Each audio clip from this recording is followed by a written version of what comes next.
دوستو چینل کو سبسکرائب نہیں کیا تو سبسکرائب کرو، لائک کرو اور شیئر کرو۔ نوجوان لڑکے اور لڑکیوں کے لیے سبق آموز داستان۔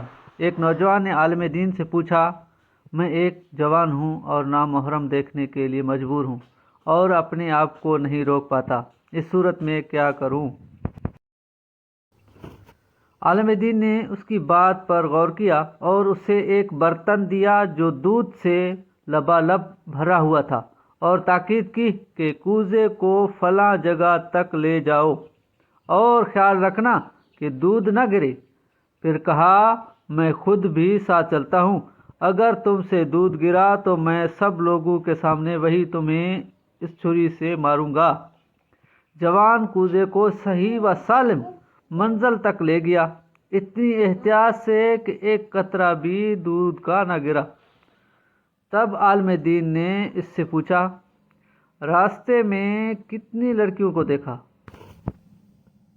جوان نے جواب دیا، کسی کو بھی نہیں۔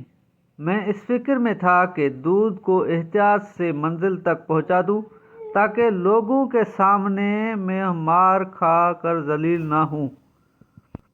عالم دین نے کہا، یہ اس مومن کی داستان ہے جو خدا کو ہمیشہ اپنے کاموں پر حاضر و ناظر جانتا ہے اور قیامت کے دن وہ نہیں چاہتا کہ اپنے حساب و کتاب کے ذریعے لوگوں کی نظروں سے گرے۔ دوستو بالکل ایمان افروز کہانی ہے اور بالکل حقیقی کہانی ہے۔ دوستو اگر ویڈیو اچھی لگی ہو تو چینل کو سبسکرائب، لائک اور شیئر ضرور کرنا۔ چینل کو سبسکرائب کرنا نہ بھولنا اور دوستوں کے ساتھ شیئر ضرور کرنا اور ویڈیو کو شیئر کرنا نہ بھولنا، ہو سکتا ہے کسی دوست کی اصلاح ہو جائے۔ چینل کو سبسکرائب کرنا۔